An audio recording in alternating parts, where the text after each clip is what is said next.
Hi hello every one. இந்த video மூலிமா நம்ம 4 பாயிண்ட் ஸ்டார்டரை பற்றி தான் பார்க்க போகிறோம். இந்த 4 பாயிண்ட் ஸ்டார்டரை எந்த மோட்டருக்கு யூஸ் பண்ணுறோம், இதோட கன்ஸ்ட்ரக்ஷன் அண்ட் ஒர்க்கிங் பிரின்சிபல் பற்றி இந்த வீடியோவில் நம்ம டீட்டெயிலாக சொல்ல போகிறோம்.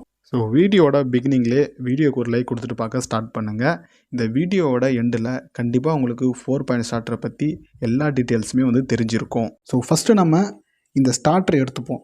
இது ஏசி மோட்டருக்கு யூஸ் பண்ணுற ஸ்டார்டரும் சரி, டிசி மோட்டருக்கு யூஸ் பண்ணுற ஸ்டார்டரும் சரி, முக்கியமான ஒரு 3 ஃபங்க்ஷனை பண்ணுது. இந்த ஃபங்க்ஷனை நம்ம லாஸ்ட் வீடியோவில் நெசசிட்டி ஆஃப் டிசி மோட்டார் ஸ்டார்டர்னு சொல்லிட்டு ஒரு வீடியோ பண்ணியிருக்கோம். அதோட லிங்க் ஐ பட்டனில் கொடுக்குறேன், நீங்கள் டைம் இருந்தால் செக் பண்ணி பாருங்கள். நம்ம இண்டஸ்ட்ரியல் பர்பஸுக்காகவோ இல்லை கமர்ஷியல் பர்பஸுக்காகவோ யூஸ் பண்ணுற மோட்டருக்கு ஸ்டார்டர் தேவைன்னு கேட்டோம்னா கண்டிப்பாக தேவை. ஏன்னா இந்த ஸ்டார்டர் முக்கியமான 3 ஃபங்க்ஷனை பண்ணுது. இதில் ஃபர்ஸ்ட் ஃபங்க்ஷன் பார்த்தோம்னா to limit the starting current. அப்படின்னா என்னென்னு பார்த்தோம்னா, மோட்டர் வந்து இனிஷியலாக வந்து ஸ்டேபிளாக இருக்கும். அந்த ஸ்டேபிளாக இருக்கிற மோட்டருக்கு நம்ம சப்ளை கொடுக்கும் பொழுது அது வந்து ரொட்டேட் ஆக ஸ்டார்ட் பண்ணும். ஸோ ரொட்டேட் ஆக ஸ்டார்ட் பண்ணுற சமயத்தில் அதுக்கு தேவையான பேக் இஎம்எஃப் இருக்காது.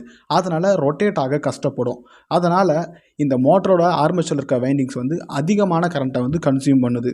ஸோ அந்த அதிகப்படியான கரண்ட்டு வந்து ஆர்மேச்சரில் இருக்க வைண்டிங்ஸ் வந்து சீக்கிரமாக டேமேஜ் பண்ணாமல் இருக்கிறதுக்காக நம்ம ஸ்டார்டரை யூஸ் பண்ணுறது மூலிமா ஸ்டார்டிங் டைமில் ஏற்படுற இந்த கரண்ட்டை வந்து ஹை கரண்ட்டை வந்து லிமிட் பண்ணுறதுக்காக இந்த ஸ்டார்டர் வந்து நம்ம யூஸ் பண்ணுறோம். ஸோ இதுதான் ஃபஸ்ட்டு பாயிண்ட்டு, ஸ்டார்டிங் கரண்ட்டை லிமிட் பண்ணும். நெக்ஸ்ட்டு செகண்ட் ஃபங்க்ஷன் ஓவர்லோட்லேருந்து ப்ரொடெக்ட் பண்ணுது.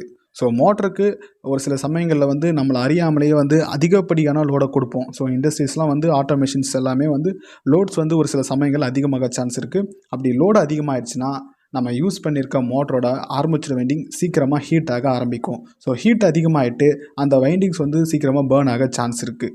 இப்படி இந்த வைண்டிங்ஸ் வந்து பேர்ன் ஆகிடுச்சுன்னா அதை ரீவைண்டிங் பண்ணுறதுக்காக நம்ம நிறைய காஸ்ட்டை வந்து வேஸ்ட் பண்ணுற மாதிரி இருக்கும். ஸோ அதுபோல் ஆக்சிடென்டலாக ஏற்படுற ஒரு சில விபத்துக்களை தடுக்கிறதுக்காக இந்த ஸ்டார்டரில் ஓஎல்ஆர் ரிலீஸ்னு சொல்லிட்டு ஒன்று இருக்குது, ஓவர்லோட் ரிலீஸ். எப்போல்லாம் இந்த மோட்டருக்கு வந்து ஓவர்லோட் வருமோ ஸோ அந்த சமயத்தில் அந்த ரிலே வந்து கான்டாக்டை கட் பண்ணுது. இந்த ஓஎல்ஆர் எப்படி ஒர்க் ஆகும்னா, மோட்டருக்கு நார்மலாக போகிற லைன் கரண்ட்டு போகும்போது அது நார்மலாக வந்து எனர்ஜிஸ் ஆகாமல் இருக்கும். ஸோ ஒன்ஸு நம்ம நார்மல் லைன் கரண்ட்டை விட அதிகமான லைன் கரண்ட் எப்போ உருவாகுமோ அப்போ இந்த ஓஎல்ஆர் வந்து எனர்ஜைஸ் ஆகிட்டு மேக்னெட்டாக மாறிட்டு அது கீழே இருக்க டிப்பை வந்து ஷார்ட் சர்க்யூட் பண்ணுது. ஸோ இந்த ஷார்ட் சர்க்யூட் ஃபங்க்ஷனால் நம்ம யூஸ் பண்ணியிருக்க என்விஆருக்கு போகிற சப்ளை கட் ஆகுது. இதனால் இந்த மோட்டர் வந்து ஓவர்லோட்லேருந்து பாதுகாக்கப்படுது. மூணாவது முக்கியமான விஷயம் என்னன்னு சொல்லிட்டு பார்த்தோம்னா, இந்த ஸ்டார்டர் இருக்கிறதால எப்போ பவர் கட் ஆகுதோ அப்போ அந்த மோட்டர் வந்து ஆஃப் ஆகிடும். திரும்ப பவர் வந்துச்சுன்னா அந்த மோட்டர் ஆட்டோமேட்டிக்காக ஆன் ஆகுது. நம்ம போயிட்டு மேனுவலாக எப்போ அந்த மோட்டரை ஸ்டார்ட் பண்ணுறோமோ அப்போ தான் அந்த மோட்டர் ஸ்டார்ட் ஆகும். ஸோ நம்ம யூஸ் பண்ணியிருக்க எல்லா ஸ்டார்டருமே வந்து இந்த முக்கியமான 3 ஃபங்க்ஷனை தான் பண்ணுது. ஸோ ஃபஸ்ட்டு பார்த்தோம்னா ஸ்டார்டிங் கரண்ட்டாக லிமிட் பண்ணுது, ரெண்டாவது ஓவர்லோட்லேருந்து ப்ரொடெக்ட் பண்ணுது, மூணாவது லைன் கரண்ட்டு வரலனா கட் ஆகிடுச்சுன்னா மோட்டரை வந்து ஆஃப் கண்டிஷனுக்கு கொண்டு வருது. திரும்பவும் சப்ளை வந்தாலும் அந்த மோட்டர் வந்து ஆன் ஆகாது. ஸோ இது வரைக்கும் நம்ம பார்த்த எல்லா விஷயமே வந்து நெசசிட்டி ஆஃப் ஸ்டார்டர் எதுக்கு தேவைப்படுதுன்றது தான். ஸோ அடுத்ததாக பார்த்தோம்னா நம்ம வீடியோட மெயின் கான்செப்டான 4 பாயிண்ட் ஸ்டார்டரோட கன்ஸ்ட்ரக்ஷன் அண்ட் ஒர்க்கிங்கை பற்றி பார்க்க போகிறோம். ஸோ அதுக்கு முன்னாடி இந்த 4 பாயிண்ட் ஸ்டார்டரை யூஸ் பண்ணி எந்த மோட்டரை ஸ்டார்ட் பண்ணுறாங்கன்னு தெரிஞ்சுக்கணும். இதுதான் முக்கியமான விஷயம். ஸோ 4 பாயிண்ட் ஸ்டார்டரை யூஸ் பண்ணி நம்ம டிசி காம்பவுண்ட் மோட்டர் தான் ஸ்டார்ட் பண்ணுவோம். ஸோ இது வந்து ஏன் 3 பாயிண்ட் ஸ்டார்டரை யூஸ் பண்ணாமல் நம்ம 4 பாயிண்ட் ஸ்டார்டரை யூஸ் பண்ணுறோம்னு சொல்லிட்டு பார்த்தோம்னா, காம்பவுண்ட் மோட்டர் வந்து மெஜாரிட்டியாக நிறைய பிளேஸில் வந்து யூஸ் பண்ணுவாங்க. So DC shunt motor series மோட்டரை தவிர்த்து இந்த காம்பவுண்ட் மோட்டர் தான் வந்து அதிகமாக யூஸ் பண்ணுற காரணத்தால் இந்த காம்பவுண்ட் மோட்டருக்கு வந்து 4 பாயிண்ட் ஸ்டார்டரை வந்து யூஸ் பண்ணுவாங்க. ஸோ அடுத்து நம்ம தெரிஞ்சிக்க வேண்டிய முக்கியமான விஷயம், இந்த காம்பவுண்ட் மோட்டரை எங்கெங்கெல்லாம் யூஸ் பண்ணுறாங்கன்னு சொல்லிட்டு தெரிஞ்சுக்கணும். ஸோ இந்த காம்பவுண்ட் மோட்டரை மேக்ஸிமம் பார்த்தோம்னா ஸ்டார்டிங் டார்க் அதிகமாக தேவைப்படுற இடம், அதே போல் விட்டு விட்டு ஆப்ரேஷன் நடக்க வேண்டிய இடத்துல வந்து இந்த காம்பவுண்ட் மோட்டரை அதிகமாக யூஸ் பண்ணுவாங்க. எக்ஸாம்பிளுக்கு சொல்லணும்னு பார்த்தோம்னா rolling mill, printing machine, punching machines, conveyor இதெல்லாம் பார்த்தோம்னா திடீர்னு லோடு வரும், திடீர்னு லோடு வராமல் போகும். ஸோ வர லோடு வந்து ரொம்ப ஹெவியாக இருக்கும், அதிகமாக இருக்கும், அதனால் ஸ்டார்டிங் டார்க் வந்து அதிகமாக இருக்கும். ஸோ அது போல் இடத்துல இந்த காம்பவுண்ட் மோட்டரை யூஸ் பண்ணால் தான் வந்து கரெக்டாக ஒர்க் நடக்கும். இதுவே ஷண்ட் மோட்டரை யூஸ் பண்ணால் ஒர்க் நடக்காது. ஸோ அடுத்த முக்கியமான விஷயம், இந்த 4 பாயிண்ட் ஸ்டார்டரை ஏன் 4 பாயிண்ட் ஸ்டார்டர் சொல்கிறாங்கன்னு சொல்லிட்டு பார்த்தோம்னா, இது 3 பாயிண்ட் ஸ்டார்டர் போல் தான் இருக்கும். ஆனால் இதில் வந்து எக்ஸ்ட்ராவாக ஒரு பாயிண்ட் இருக்கும். அதனால் 4 பாயிண்ட் இருக்கிறதால இதை 4 பாயிண்ட் ஸ்டார்டர்னு சொல்லுவாங்க. ஸோ ஃபஸ்ட்டு பாயிண்ட் பார்த்தோம்னா எல் ப்ளஸ்ஸு, ரெண்டாவது பாயிண்ட்டு எல் மைனஸு, மூணாவது பாயிண்ட்டு ஃபீல்டு, நாலாவது பாயிண்ட்டு ஆர்மேச்சர். ஸோ இந்த 4 பாயிண்ட் இருக்கிற காரணத்தால் இதை வந்து 4 பாயிண்ட் ஸ்டார்டர்னு சொல்லுவாங்க. ஸோ அடுத்தது நம்ம 3 பாயிண்ட் ஸ்டார்டரை யூஸ் பண்ணிட்டு இருந்தோம். அதை தவிர்த்து ஏன் நம்ம 4 பாயிண்ட் ஸ்டார்டரை யூஸ் பண்ணுறோம், 4 பாயிண்ட் ஸ்டார்டரை ஏன் படிக்கிறோம், அதில் என்ன அட்வான்டேஜ்னு சொல்லிட்டு நம்ம தெரிஞ்சுக்கணும்.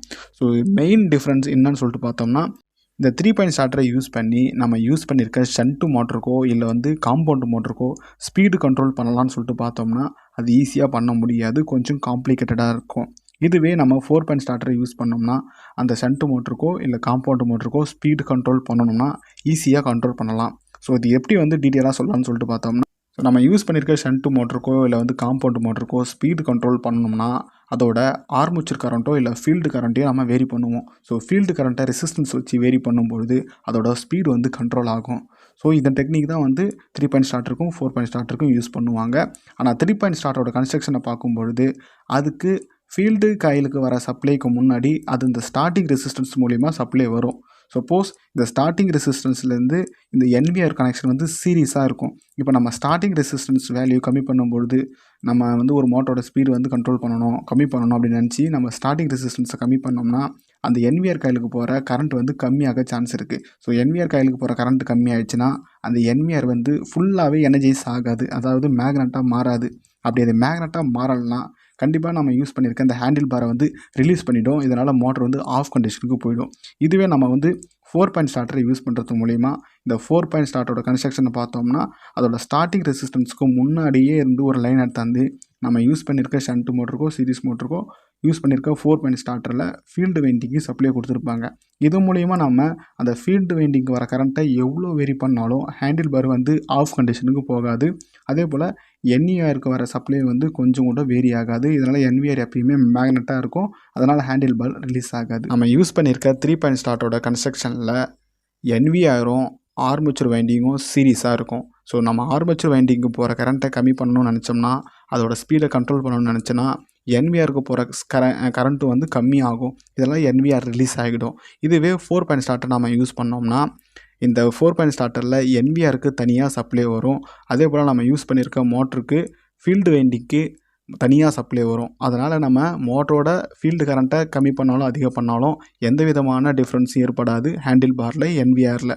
ஸோ இதனால் எப்பயுமே என்விஆர் வந்து மேக்னட்டாக இருக்கும். இதுதான் இதோட மெயின் டிஃப்ரெண்ட்டு. இதை நீங்கள் அண்டர்ஸ்டாண்ட் பண்ணிட்டாலே 3 பாயிண்ட் ஸ்டார்டர் எப்படி ஒர்க் ஆகுது, 4 பாயிண்ட் ஸ்டார்டர் எப்படி ஒர்க் ஆகுதுன்னு சொல்லிட்டு ஈஸியாக புரிஞ்சிடும். சிமிலராக இந்த 3 பாயிண்ட் ஸ்டார்டரும் 4 பாயிண்ட் ஸ்டார்டரும் வந்து ஒரே மாதிரி தான் ஒர்க் ஆகும். ஸோ அடுத்ததான் இந்த 4 பாயிண்ட் ஸ்டார்டரோட கன்ஸ்ட்ரக்ஷன் அண்ட் ஒர்க்கிங் டீட்டெயில்ஸை பார்த்துருவோம். ஸோ நம்ம யூஸ் பண்ணிக்கிறது 4 பாயிண்ட் ஸ்டார்டர், அதனால் இதெல்லாம் 4 பாயிண்ட் இருக்கும். ஸோ ஒரு சில ஸ்டார்டரில் வந்து எல் ப்ளஸ்ஸு எல் மைனஸு எஃப்ஏன்னு சொல்லியிருப்பாங்க. ஒரு சில ஸ்டார்டரில் வந்து எல்லு என்னு எஃப்ஏன்னு சொல்லியிருப்பாங்க. ஸோ எல் மைனஸுன்னாலும் என்னன்னாலும் நியூட்ரலை குறிக்கும். ஸோ என்னன்னு சொல்லியிருக்காங்க இதில். அடுத்ததாக இந்த 4 பாயிண்ட் ஸ்டார்டரை எந்த மோட்டருக்கு யூஸ் பண்ணோன்னு பார்த்தோம்னா பெரும்பாலுமா காம்பவுண்ட் மோட்டருக்கு யூஸ் பண்ணுவாங்க. ஒரு சில இடத்துல வந்து ஷண்ட் மோட்டருக்கு யூஸ் பண்ணுவாங்க. ஸோ காம்பவுண்ட் மோட்டர்னால் வந்து இதில் 2 ஃபீல்டு வைண்டிங் இருக்கும். ஒரு வைண்டிங் ஆர்மேச்சரில், ஒரு வைண்டிங் வந்து ஆர்மேச்சருக்கு சீரியஸாக கனெக்ட் பண்ணியிருக்கோம், இன்னொரு வைண்டிங் ஆர்மேச்சருக்கு பேரலாக கனெக்ட் பண்ணியிருக்கோம். ஸோ இதையும் நம்ம தெரிஞ்சுக்கணும். ஸோ அடுத்தது இந்த 4 பாயிண்ட் ஸ்டார்டரோட சர்க்யூட் டயக்ராமுக்கு வருவோம். இந்த சர்க்யூட் டயக்ராமில் இன்புட் சப்ளை நம்ம வந்து டிசி சப்ளை தான் கொடுப்போம், ப்ளஸ்ஸு மைனஸு. ஸோ இந்த ப்ளஸ் சப்ளை ஃபஸ்ட்டு டேரெக்டாக போயிட்டு OLRக்கு போகுது, அதாவது ஓவர்லோட் ரிலேக்கு போகுது.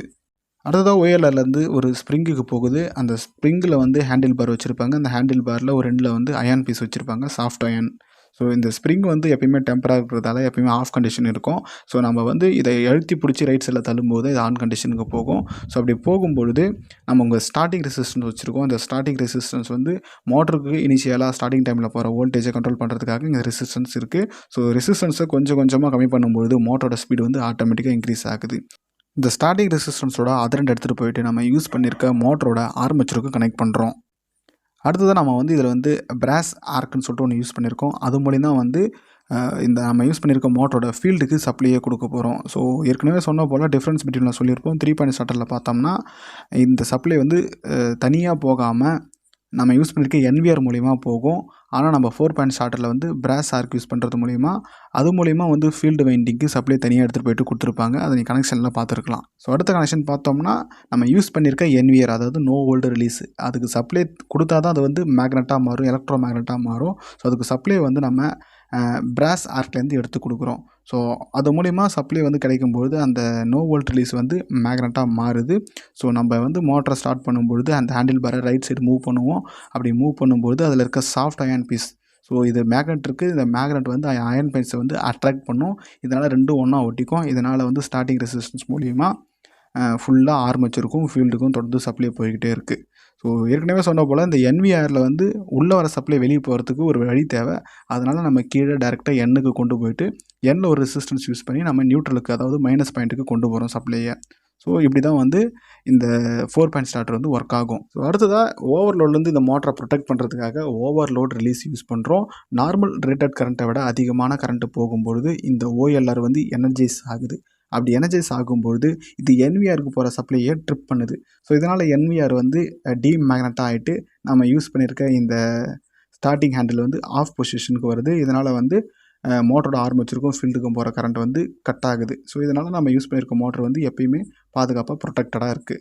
ஸோ இப்படி தான் இந்த 4 பாயிண்ட் ஸ்டார்டர் வந்து ஒர்க் ஆகும். வீடியோட எண்டுக்கு வந்துட்டோம். இந்த வீடியோ மூலிமா உங்களுக்கு 4 பாயிண்ட் ஸ்டார்டர் எப்படி ஒர்க் ஆகும், அதோட கன்ஸ்ட்ரக்ஷன் எப்படி இருக்கும், ஒர்க்கிங் எப்படி இருக்கும், அதோட டிஃப்ரென்ஸ் என்னன்னு சொல்லிட்டு எனக்கு தெரிஞ்ச நாலேஜை உங்கள்கிட்ட நான் ஷேர் பண்ணியிருக்கேன். இந்த வீடியோ பிடிச்சிருந்தா வீடியோக்கு ஒரு லைக் கொடுங்க.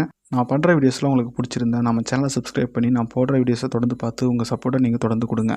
மீண்டும் ஒரு நல்ல வீடியோவில் சந்திப்போம். நன்றி, வணக்கம்.